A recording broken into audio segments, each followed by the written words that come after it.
Audio Jungle.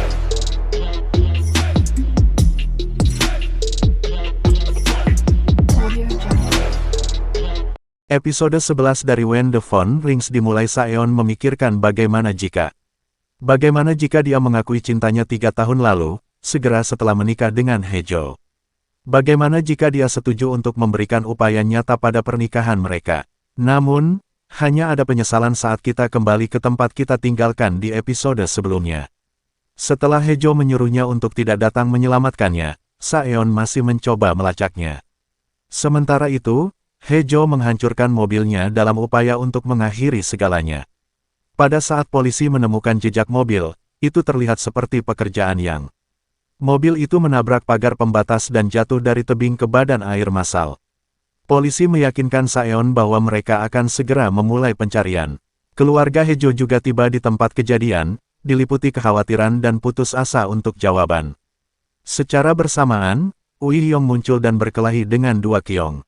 Sementara kekacauan berlanjut, Saeon mencatat bahwa ibunya tidak hadir dan meminta detektif yang bertanggung jawab untuk menyelidiki keberadaannya. Di malam hari, Saeon mampir ke rumah keluarga untuk memeriksa mobil kamera dashboard Kyujin. Dia menemukan seseorang telah menghapus kamera dashboard dan menelepon detektif. Dia meminta pria itu untuk mendapatkan surat perintah dan menggeledah mobil Kyujin. Kyujin melihatnya dan mereka saling berhadapan. Menurut Kyujin, dia tidak lagi mengkhawatirkan putra kandungnya.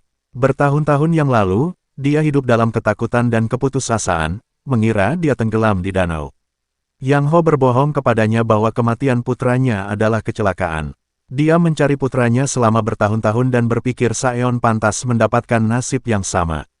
Keesokan paginya, Yuri keluar dari naskah saat membaca berita dan memohon kepada publik untuk membantu membawa Haejo kembali. Kemudian, dia dan Sangwoo berkendara ke lokasi untuk mencari Haejo.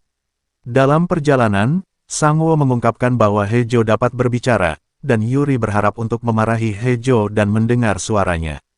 Mereka tiba di lokasi untuk menemukan rekan-rekan Saeon, tetapi Saeon tidak terlihat. Dia mendapat telepon dan pergi untuk bertemu dengan detektif yang bertanggung jawab.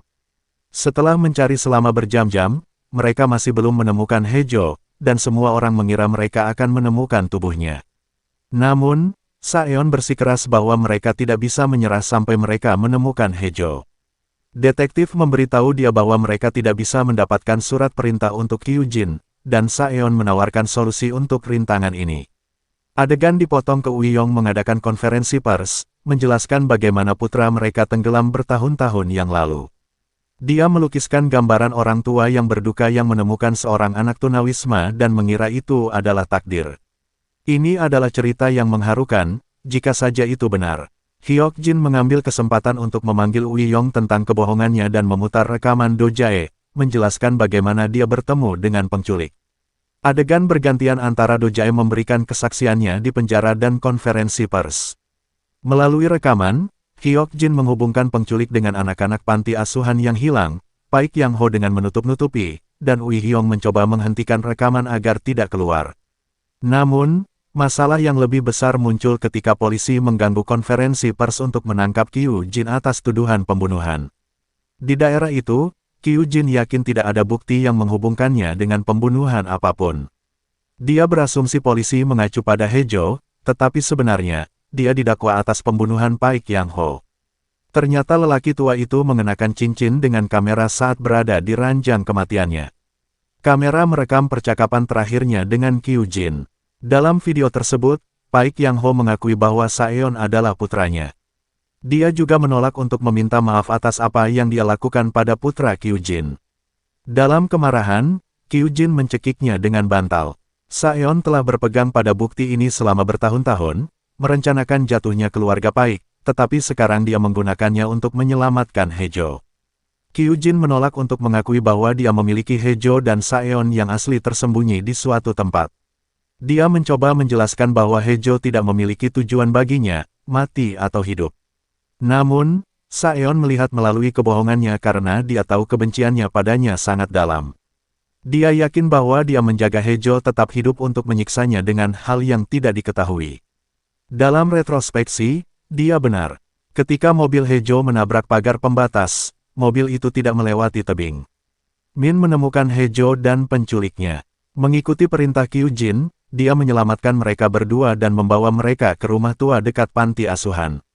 Saat di sana, dia mengunci keduanya di kamar yang berbeda di ruang bawah tanah. Hejo sadar tetapi menolak untuk makan karena dia tahu rencana akhir Kyujin. Dia tidak ingin Saeon tersiksa selama bertahun-tahun mencarinya.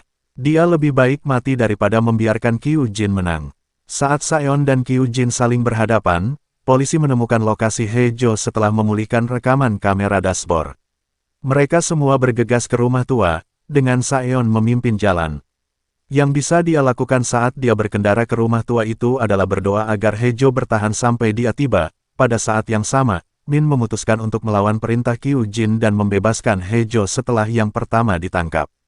Dia mencoba mengunci penculik selamanya di ruang bawah tanah, tetapi Uihyong muncul dengan pistol dan memerintahkannya untuk membuka pintu. Saat Hejo berlari ke hutan, dia mendengar suara tembakan, tersandung, dan pingsan. Kembali ke ruang bawah tanah, kita melihat Min berbaring sementara penculik dan Uihyong berjuang memperebutkan senapan. Pada akhirnya, Uihyong melihat dirinya pada putranya dan melepaskan pistolnya. Penculik menembaknya, dan suara tembakan membangunkan Hejo. Penculik mulai mengejar Hejo, yang mencoba yang terbaik untuk hidup. Dia awalnya ingin mati, tetapi sekarang dia merindukan Saeon dan ingin bertemu dengannya lagi. Dia berhasil bersembunyi dan berlari menuju jalan utama tepat saat Saeon menepi ke rumah. Dia terkejut dan lega melihatnya. Saat mereka berpelukan, polisi juga tiba.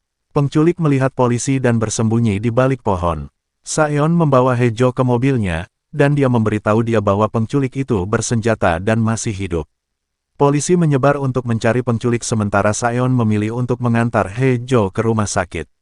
Detektif utama menawarkan untuk mengawal Saeon sementara yang lain melanjutkan pencarian. Sayangnya, penculik muncul di depan mobil Saeon saat dia pergi. Dia memerintahkan Saeon untuk keluar dari mobil, dan meskipun Hejo memintanya untuk tidak melakukannya, Saeon turun dari mobil. Dia meminta Hejo untuk tetap berada di dalam mobil dan berjanji untuk mengakhiri segalanya. Begitu Saeon keluar dari mobil, dia mencoba bernalar dengan penculik. Namun, penculik bersikeras bahwa Saeon harus membayar karena dia adalah putra Paik Yang Ho. Dia membisikkan sesuatu kepada Saeon, dan apapun itu menghancurkan hati Saeon. Dengan mata berkaca-kaca dan sedih, dia melihat kembali ke Hejo di dalam mobil dan tampak benar-benar kalah. Polisi tiba dan mengepung kedua pria itu. Penculik itu tampak tidak terpengaruh dan senang dengan dirinya sendiri setelah melihat ekspresi kalah Saeon. Dia menarik senjatanya ke Saeon, suara tembakan terdengar, dan adegan beralih ke Hejo membayangkan kehidupan bahagia bersama Saeon. Dia menyesal tidak pernah mengakui perasaannya selama 3 tahun terakhir. Dia bertanya-tanya mengapa Saeon meninggalkannya dan apa yang dikatakan penculik itu malam yang menentukan itu. Dia terus menelepon Saeon, tetapi dia tidak pernah mengangkat. Episode berakhir dengan Hejo mendapat panggilan internasional, dan dia dengan penuh semangat mengambilnya. Penelepon di ujung sana tidak mengatakan apa-apa, tetapi Hejo mengira itu adalah Saeon.